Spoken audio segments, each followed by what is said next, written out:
สบายดีทุกคนสบายดีตอนแรงเนาะ วันนี้อาลีจะพาทุกคนไปใส่โอ้ยเนาะใส่กับดักนู่ทุกคนมาเบิ่งนำกันว่าสิม่านบ่เนาะแต่ก่อนนะอาลีเอาซาลีตัวนี้ใส่เนาะทุกคนแต่ว่ามื้อนี้อาลีจะบ่เอาซาลีอาลีจะเปลี่ยนเอาเข้าแทนเนาะเนื่องจากว่านู่มันค่อนข้างเบื่อซาลีแล้วเนาะแล้วก็เข้าหน้าก็กำลังออกทุกคนกำลังออกเป็นห่วงแบบนี้เลย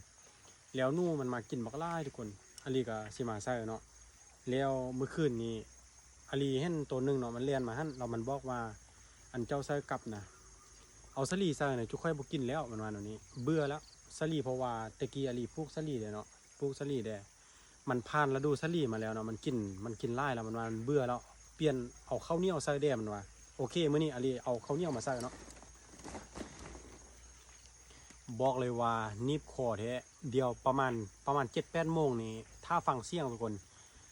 นู่มันจะฮ้องว่าซอยแด้ซอยแด้ซอยแด้เนาะกับนีบมันอยู่เนาะโอเคมาเบิ่งนำกันพี่น้อง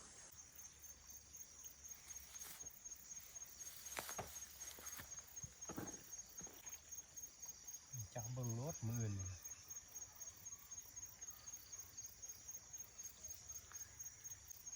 บนนี้อาลีจะใส่บนนี้จะใส่2 อันเลยบนนี้นะใส่2 อันเพราะว่ามันค่อนข้างกินไล่นะทุกคนแน่เนาะเปลี่ยนบรรยากาศให้มันเลยเนาะเอาเข้าให้มันเลย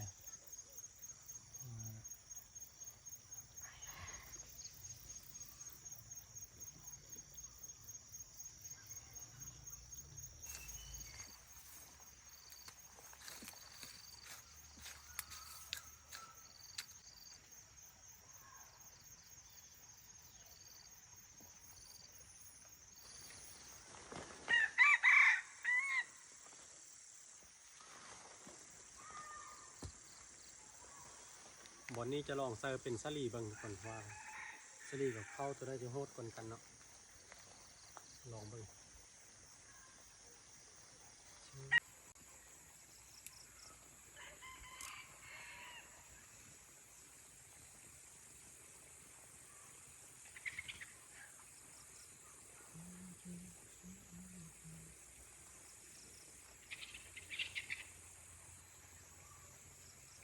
โอ้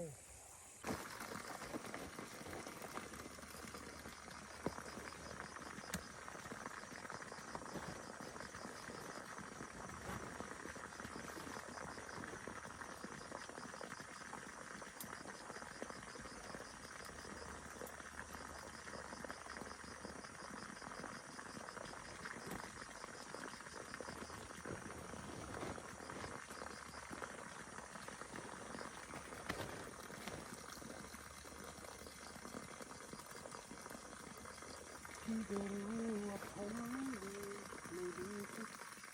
ทีว่าผมไม่เคย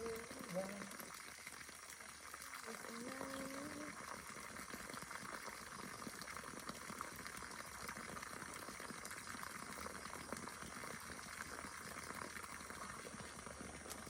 เนี่ยตาบใช้มือผมพอแล้ว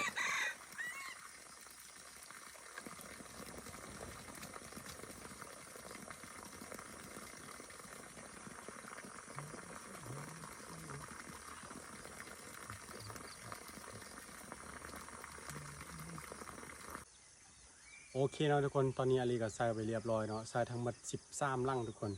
13 ลังมันเป็นอะไร1 2 3 4 5 6 7 8 9 10 11 12แฮ่13 ลังเนาะทุกคนแบบนี้มันไล่เป็นข้ออย่าเข้าใจผิดกันเนาะ4 ข้อกับ12แต่ว่าเป็น13ซะถือว่ากระโดให้กันเนาะโอเคมาลุ้นเบิ่งนำกันพี่น้องมื้ออื่นว่าสิได้จักโตเนาะสิได้ตัวน้อยหรือว่าตัวใหญ่บ่เพราะว่าอาลีเห็นแต่ละตัวนะห้ามตรงทั้งนั้นเลยทุกคนมีแต่ตัวใหญ่ๆเนาะตัวน้อยประมาณ400กว่าตัวเนาะ437ตัวเนาะแต่ว่าตัวใหญ่ให้หลายกว่าเนาะประมาณ987นั่นแหละซูซี่กันทุกคนเดี๋ยวมาลุ้นเบิ่งนำกันมื้ออื่นถ้าบ่ได้เนาะถ้าบ่ได้อาลีจะบ่ใส่อีกแล้วเนาะแต่ว่าถ้าได้อาลีจะใส่ไปเรื่อยๆเนาะเพราะว่าเป็นคนที่มั่นที่สุดในโลกละถ้าบ่ได้มื้ออื่นนี่จังว่ากันใหม่ ขอบใจสบายดีทุกคนขอบใจที่ติดตามชมอาลีช่อง YouTube อาลีฟาร์มไก่ต่อนะทุกคนเนาะบ่ว่าจะเป็นคลิปต่อไก่แล้วว่าเฮ็ดหยังก็แล้วแต่เนาะขอบใจหลาย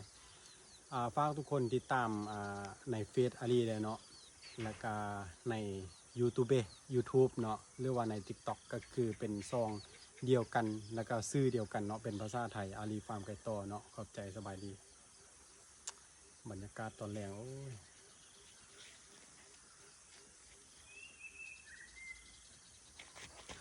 ลืมปิด